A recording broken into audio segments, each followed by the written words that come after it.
सुरुचि महलों में उत्तम का पालन पोषण कर रही हैं।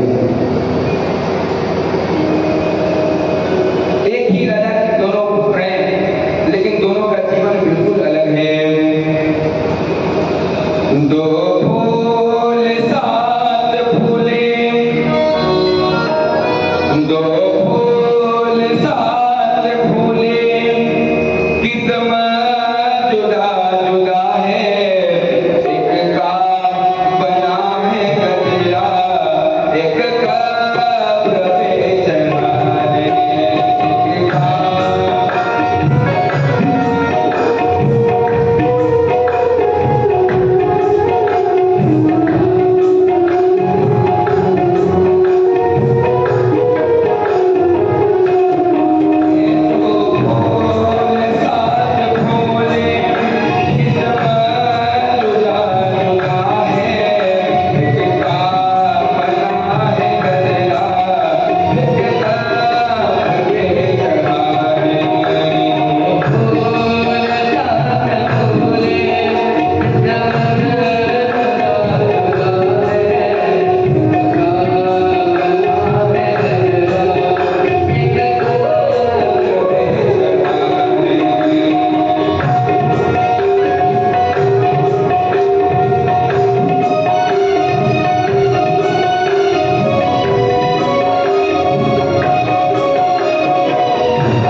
गुरुजी बड़े हुए, गुरुजी बालकों के साथ में खेल रहे हैं, अपने मित्र मंडली में खेल रहे हैं। मित्रों ने पूछा, अरे ध्रुव, मित्रों ने पूछा, ध्रुव तुम्हारे पिता कौन है?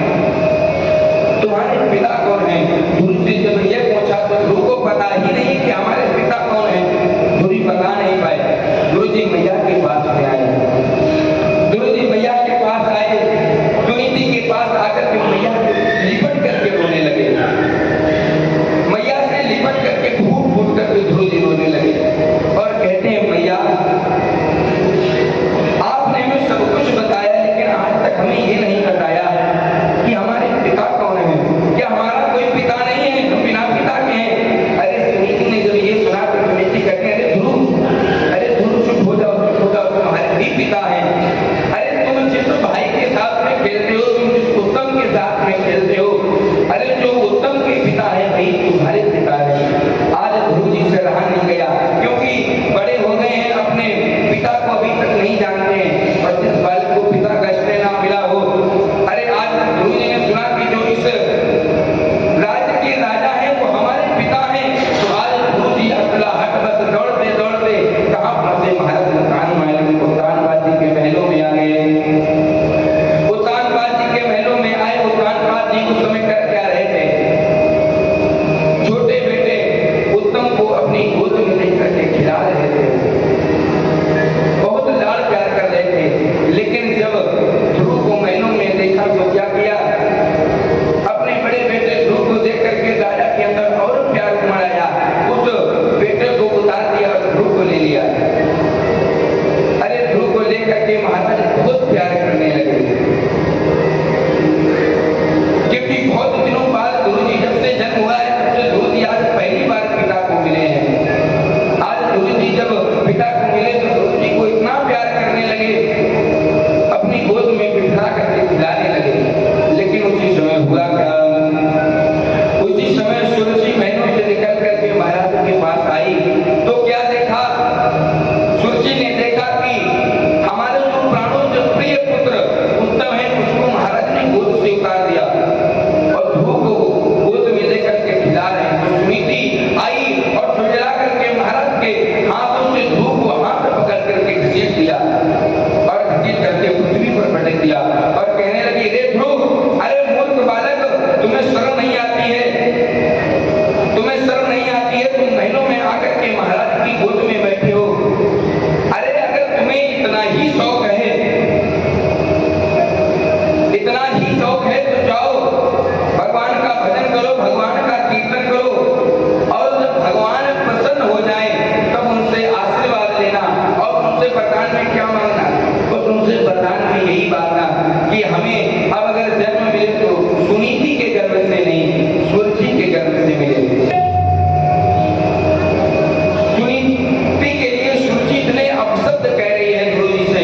ध्रुव जी से कहती, अरे ध्रुव, तुमने ऐसी माँ की गोद से जन्म लिया है जो अभागिन है, जो निपुती है, ऐसी माता के गर्भ से जन्म लिया है। अरे आज जब ध्रुव जी महाराज ने ऐसा सुना, ध्रुव जी सुन करके और लौट करके कहाँ? मैया के पास आए। आज ध्रुव जी महाराज फूट फूट करके रोने लगे। ध्रुव जी महाराज आज इतना रो रहे हैं जैसे एक सांप को, अगर सांप के डंडा मार दो तो सांप फुसकार मारता है, ऐसे आज फुसकार मार करके रो रहे हैं। थोड़ा ध्रुव जी महाराज आज फुसकार मार मार करके रो रहे हैं। अरे मैया सुनीति के पास जब ध्रुव जी महाराज पहुंचे, ध्रुव जी महाराज मैया सुनीति के पास आए तो मैया सुनीति ने जब ध्रुव जी को रोते देखा तो मैया सुनीति कहते हैं, अरे हमारी इस अद्भुत बालक ने किसका क्या बिगाड़ा? हमारी इस बालक ने किसका बिगाड़ा? क्या बिगाड़ा जो हमारी इस बालक को किसी ने मार दिया? ध्रुव जी रो रहे हैं, मैया की गोद में लिपट करके रो रहे हैं, ध्रुव जी कुछ कह नहीं पा रहे हैं। मैया ने बहुत पूछा लेकिन ध्रुव जी नहीं बता पा रहे हैं। ध्रुव जी के सखा ध्रुव जी के बगल में खड़े हैं, उन सखा ने मैया को सारी बातें बताई कि ये महलों में गए थे, मैया सुरुचि ने इनको हाथ पकड़ के उतार दिया है।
से निकलना पड़ा, लेकिन फिर भी मैया सुनीति कुछ नहीं कह रही। अपने बच्चे को सदैव अच्छी शिक्षा देती है और प्रत्येक माता यही करती है।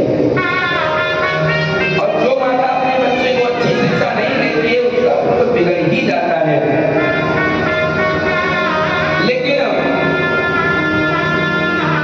हर एक माता क्या करती है, अपने बच्चे को अच्छी शिक्षा देती है और देना भी चाहिए। कितने बड़ी सुंदर बात कही है, बच्चे को सब शिक्षा देना उसकी उन्नति का कारण है। बेजा हर से ज्यादा दुलार बर्बादी का ही कारण है। इसीलिए बच्चे को सदैव अच्छी शिक्षा देनी चाहिए। और जो माता अपनी बच्ची को अच्छी शिक्षा नहीं दुलार देती है, वही जिसके पुत्रों को ज्यादा दुलार दिया जाता है, वही पुत्र बड़े होकर के बिगड़ जाते हैं। आज ध्रुव जी ने क्या किया, ध्रुव कहते हैं भैया अगर आप भी कह रही हो कि वहां जाना चाहिए, वो परमात्मा है। भैया सुनीति कह रहे पुत्र, अरे ये सब सांसारिक पिता है, ये जो पिता है ये कैसे, ये सांसारिक पिता है। और अगर उनको ये सांसारिक पिता है, सांसारिक पिता से अगर तुम कुछ मांगोगे, ये सांसारिक पिता हमें आपको क्या दे सकते हैं, ये हमारा जीवन अच्छे से चला सकते हैं, हमें अच्छी राह पर चलना सिखा सकते हैं, लेकिन ये पिता हमें हर एक चीज नहीं दे सकते हैं। अगर तुम्हें भगवान को पाना है तो इन सारे पिताओं का छोड़ो। जो जगत का पिता है, अरे जो जगत का पिता पूरे संसार को चलाता है, जाओ तुम जगत परम पिता परमात्मा का भजन करो। भैया कहती हैं वे पिता पिता के पिता नहीं, वे जगत पिता कहलाते हैं। वे पिता विपदा विपदा में जो सबका हाथ बढ़ाते हैं। अरे वो परम पिता कैसे, वो हमारा आपत्ति विपत्ति में सभी में साथ देते हैं। आज गुरु जी महाराज 4.5 वर्ष की उम्र में महीनों का त्याग करके निकल पड़े। अरे आज गुरु जी के अंदर इतना अटल संकल्प है, आज संकल्प लेकर के निकल पड़े हैं कि जब तक हम भगवान को प्राप्त नहीं कर लेंगे तब तक मैं आऊंगा नहीं। भगवान को प्राप्त करने के लिए आज गुरु जी 4.5 वर्ष की उम्र में निकल पड़े। गुरु जी जैसे ही घर से निकले, राजा उत्तानपाद जी को पता चला कि आज गुरु महीनों को छोड़ करके वन में जा रहे हैं, तो उत्तानपाद जी ने अपने सैनिकों को भिजवाया। देखिए अभी केवल ध्रुव भगवान के दर्शन के लिए संकल्प ले करके निकले हैं। क्या संकल्प लिया कि जब भगवान मिल जाएंगे तब आऊंगा। देखिए आज केवल संकल्प ले करके निकले हैं, उतने ही क्या हुआ, उत्तानपाद जी ने अपने महीनों को सैनिकों को भिजवा दिया कि जाओ गुरु से कह दो लौट आओ, गुरु को आधा राजपाट दे दिया जाएगा। गुरु जी नहीं लौटे। गुरु जी आज कहाँ पहुंचे, गुरु जी आज वन में पहुंचे। भगवान ने सोचा कि गुरु जी ये बालक 4.5 वर्ष की उम्र में दृढ़ संकल्प लेकर के